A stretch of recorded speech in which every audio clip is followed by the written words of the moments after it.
I just come real quick. I just got done with my workout, my heavy workout today.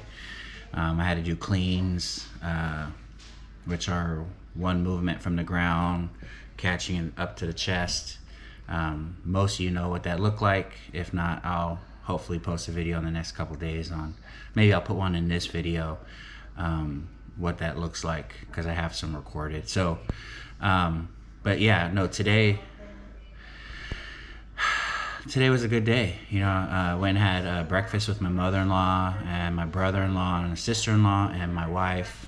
We went out to where my mother-in-law lives and kind of just got to connect with them and, you know, just see what's going on with the family. And then went to one of my wife's uncles and picked up a old school TV, right? You know, the ones with the big backs on them. And so still had an HDMI cable on it, which was, I guess means it's fairly newer compared to, you know, flat screen TVs and stuff. But outside of that, you know, today was a good day. Got to hang out with family, and now, you know, we're getting ready to do the deal, right? Pushing forward, moving towards this 10% body fat. Been eating keto pretty hard for the last few days. I know I was eating some rice with every meal, but now I just kind of switched gears just a tad to see if I feel differently. I noticed my joints started hurting a little bit with the carbs in my body, but I did feel way stronger than I do right now, and I know that's normal for the carb diet to give that extra power boost when you're lifting heavy. And so, but you know, I mean, we'll figure it out. If it does start to affect the lifting too much, maybe we'll make some modifications to try to interject some carbs a little bit more often. But at the end of the day, right, the ultimate goal is to be a 10% body fat come December 31, and and we're not failing that, right? That's not an option. So we're gonna keep pushing, you know. But outside of that, you know, so today I posted on Facebook, keep doing the work that you did to get you where you are. And I'm not talking to people who are somewhere in life and they don't like it, right? That would be stupid for them to continually doing the work that they did to get there, because then they're just going to stay where they are. I'm talking to the people who are feeling like they have arrived at their somewhere, right? Because what happens is a lot of times people take breaks, right? They stop and they don't keep going like they should be. They get that sense of, I've arrived at the point that I wanted and now it's good, and that's not the case, right? So in our literature it says that we suffer from a disease that is progressive, incurable, and fatal. And the part that I think sometimes we forget, right, is that the disease is progressive, right? And I'm speaking in terms of the disease of addiction, but I mean, this applies to everything, right? Because technology is constantly evolving.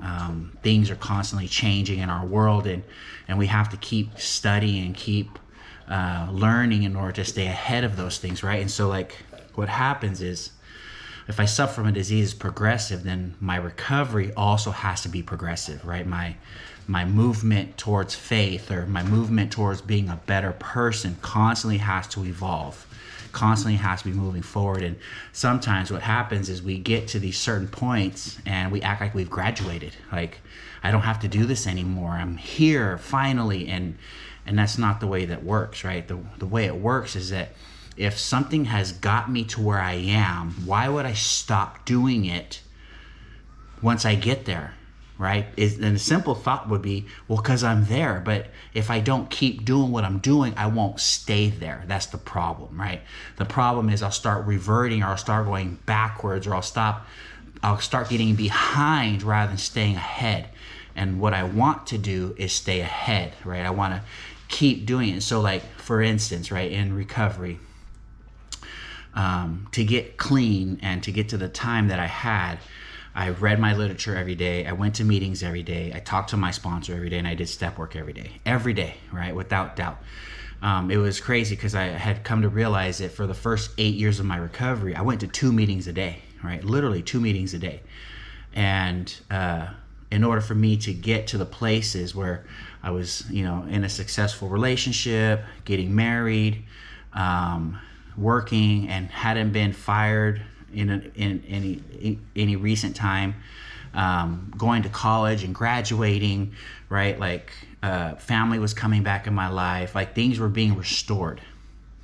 But things were only being restored because of the work that I was doing to get there, right? By the learning and the reading and the writing and the talking and all that stuff that I did to get me to that point helped clear out some of the misunderstandings and the misconceptions and the confusions and the contradictions I had in my head.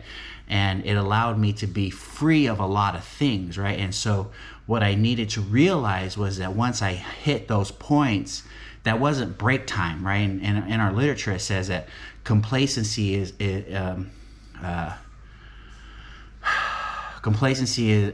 affects members with more continuous clean time, right? Something like that. That's a misquote by far, but I need to look that up. But basically, what it is that I get to this point, and I think that I don't need to do anymore. That I'm good where I'm at. And in our literature, it talks about recovery is an uphill journey, right? There's this constant uphill battle that I have to do, because recovery is an active change in ideas and attitudes. It doesn't say it's actively changing up to a certain point. No, it's a constant right? It's a active movement forward. So there's this activity that I have to be doing to continually grow. And if I'm not growing, then I'm going backwards, right? I'm going back to relapse mode. I'm going down, and I don't want to do that anymore, right? To get in shape, right? I don't work out to get to a six-pack or get buff and then stop. No, I have to keep working out, right? So yesterday I talked about consistency is key, right? Consistency is key to get me to the points that I want to be, that I have to keep going. But once I get there, I still have to keep going in order to keep growing, right? I have to keep working, keep moving forward in order to keep what I have, right? Again, I'm not talking to those people who aren't happy with what they got. I'm talking to the people who are happy with where they are, and they want to take a break because they think that it's good now, and it's not, right? And some people will be like, you're being too hard, you're being too critical. No, I just know what happens when people stop moving upward, right? Like I've been talking about a lot lately. The guys in our homes and the addicts and the stupid decisions that they make. Man, today I got a phone call from a guy who got kicked out of his program, went and got drunk, right, for whatever reason, and then got shot 30 minutes later. Are you kidding me? Like what? Like, keep moving forward. You stop doing stupid stuff, right? You don't get shot. And I get it. Yes, there's some of you that will be like, oh, that's just by chance. Okay, whatever. Justify it however you want. The reality is, I put myself in worse situations when I stop doing the stuff that moves me in the right direction. And so I want to just come on today and say, keep moving, right? Keep doing the work that got you to where you are. Don't stop once you get to the place that you think you want to be. Keep working. Keep doing the same things, right? If you read to get there, if you were reading to get there, then keep reading. If you were writing to get there, keep writing. If you're going to meetings, keep going to meetings. If you're talking to somebody, keep talking to them. Don't stop. Don't stop because you think it's good. I gotta figure out this stupid camera, man. This thing keeps shutting off on me halfway through my talks and throws me all off. And maybe it's the camera telling me to shut up, or maybe God is saying time to stop talking, or maybe it's just the enemy saying you're saying too much good stuff, so it's time to shut you down. But the reality is, man, whatever is good. You know what I mean? Like, I feel like I said the things that I needed to say, that I wanted to say, that I needed to get across today, that were on my heart when I thought about this topic, because I get tired of seeing people lose. I do. I do this to help people, right? I don't want to see people lose anymore. I'm tired of seeing people die, go back out and go insane, lose their minds, lose their families, and I know I can't do anything about it. I'm powerless, right? I'm powerless over everything beyond the tip of my nose. I know that. And half the time I feel like I'm powerless over the stuff behind my nose, because I can't even control the thoughts and the thinking that I have at times. But I do know that I have control over the actions that I take in response to those things. I do. I'm not a victim to those anymore, right? I know better today. And better means that I do better, right? Because goodwill says I do the right thing for the right reason, no matter what. Can I do the right thing for the right reason? And sometimes the right thing is to love me enough to keep moving and keep doing the work that I did to get where I am. Why would I want to quit? And I've done that so many times, right? I get down to 200 pounds and I stop fasting or eating the way I was, and I start eating garbage again. I get fat again. And I start to feel like crap all over again. And so, not today, right? Not today, Satan. Get behind me, Satan. Not today. And I hope more of you guys will say that to yourselves too. Not today, Satan. Not today. Because we're not victims of that anymore. We know better, and we have tools around us to use to help us, right? People who care and love us, right? Anybody who tells you it's okay, keep going, no, get rid of them. They're trying to kill you, right? And they don't love you if they justify for you the bad behavior and make excuses for you. That's not love. Love is people telling you the truth and trying to help you become a better person. That's love, right? It's not love to make excuses to kill yourself. It's not. Anybody who's telling you you deserve a break, it's okay, remove them out of your life. They are full of misinformation, and they don't care about themselves, so they don't care about you, right? Because if they did, they would tell you, knock that crap off, get back on your horse, and keep going forward.